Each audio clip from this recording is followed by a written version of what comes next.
இச்சபோட் சினிமாவில் எந்த இப்படி ரொம்ப நிமிஷம் வந்து பார்க்க பெற முடியும் பார்த்திங்கன்னா பிக் பாஸ் சீசன் 7ஓட இப்போ 24 ஹவர் ஸ்ட்ரீமிங்கில் வந்து பார்த்திங்கன்னா இந்த டிக்கெட் டு ஃபினாலே டாஸ்க் வந்து இப்போ தான் கொஞ்சம் நேரத்துக்கு முன்னாடி நடந்து முடிஞ்சது. ஸோ அந்த டிக்கெட் டு ஃபினாலே டாஸ்கில் வந்து பார்த்திங்கன்னா ஒரு சம்பவம் நடந்தது, நீங்கள் பார்த்துருப்பீங்க. அதாவது தினேஷ் வந்து பார்த்திங்கன்னா வந்து அவர் கிவ் அப் பண்ணியிருப்பார். ஸோ அந்த கிவ் அப் எப்படி நடந்திருக்கோம் அப்படின்னா ஒரு கோவத்தின் வெளிப்பாடாக வந்து இருந்திருக்கும்.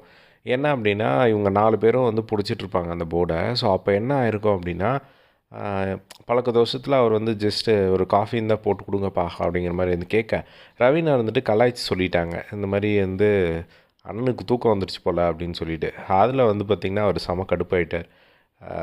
அதில் அவங்க தூக்கம் வருதுன்னு சொன்ன உடனே அங்கே உட்காந்துட்டு இருந்த மாயா, பூர்ணிமா, விசித்ரா இவங்க எல்லாருமே வந்து பார்த்திங்கன்னா அது சிரித்தனால வந்து இவருக்கு செம கோவம் வந்துடுச்சு.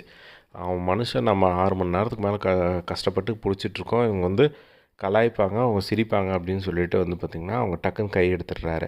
கை எடுத்துகிட்டு அதுக்கப்புறம் டாஸ்கெல்லாம் முடிஞ்சதுக்கப்புறம் வந்து விஷ்ணுக்கிட்டே வந்து சொல்லிகிட்டு இருந்தார், எனக்கெல்லாம் வந்து என்னை நீ காலையில் 6 மணி வரையும் நிற்கிற சொன்னால் கூட வந்து நான் நிற்பேன், என் ரிஸ்ட்டுக்கெல்லாம் ஒரு ஒரு ஒரு வழியும் இல்லை, நான் இப்போ கூட கையை அடித்து காட்டுறேன் அப்படின்னு சொல்லிட்டு கீழெல்லாம் வந்து கையை போட்டு டமான்னு அடித்து காட்டுறாரு. ஸோ அந்தளவுக்கு வந்து பார்த்திங்கன்னா எனக்கு கை வலியே இல்லை அப்படிங்கிற மாதிரி வந்து அவர் சொல்லிகிட்ருக்காரு. ஸோ அப்படி இருக்கும்போது வந்து அவ்வளோ எஃபோர்ட் போட்டு அங்கே விளையாடிட்டு இருக்கும்போது நீ வந்து நடுவில் தூக்கம் வருது அப்படின்னு சொன்னோன்னா கோபம் வர்றதா? நாம் 2 பேரும் மூளைக்கு மூளை பிடிச்சிட்டு இருந்தனால தான் வந்து அவங்க சென்டரில் அவங்க மணியும் ரவீனாவும் அவ்வளோ நேரம் ஹோல்ட் பண்ண முடிஞ்சது. நாம் விட்டுருந்தா அவங்க எப்போயோ வந்து போயிருப்பாங்க அப்படிங்கிற மாதிரி சொன்னாங்க.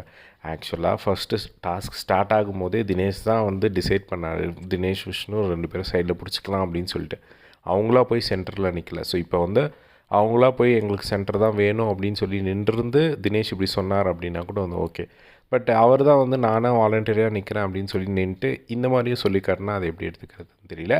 அதுக்கப்புறம் வந்து ரவீனா கிட்டே டேரெக்டாக வந்து சொல்கிறாங்க. ஸோ அப்போ ரவீனா கிட்டே வந்து சொல்லும் போது, இல்லைம்மா நீ சொன்னது கூட ஓகே தான், பட் நீ சொன்னால் நம்மளுக்குள்ளே சொன்னால் எனக்கு ஒன்றும் பிரச்சனை இல்லை, ஆனால் நீ சொன்ன உடனே அங்கே சிரிச்சாங்க பாரு, அதுதான் எனக்கு சமக்கம் வந்துருச்சு, அதனால தான் நான் விட்டேன், பரவாயில்ல விடு அப்படிங்கிற மாதிரி வந்து சொல்ல. அதுக்கப்புறம் ரவீனா இருந்துட்டு மன்னிப்பு கேட்டதையும் வந்து பார்க்க முடிஞ்சது தினேஷ் கிட்ட. ஸோ இதுதான் வந்து பார்த்திங்கன்னா இப்போ வந்து லைவில் வந்து நடந்தது. ஸோ இதை பற்றி நீங்கள் என்ன நினைக்கிறீங்க அப்படிங்கிறத கமெண்ட் பாக்ஸில் ஷேர் பண்ணுங்கள். இதே மாதிரி எல்லா பிக் பாஸ் ஆப்ரேஷனும் தெரிஞ்சுக்க நம்மளோட சேனலை சப்ஸ்கிரைப் பண்ணி சப்போர்ட் பண்ணுங்கள். தேங்க்ஸ் ஃபார் வாட்சிங் திஸ். பை.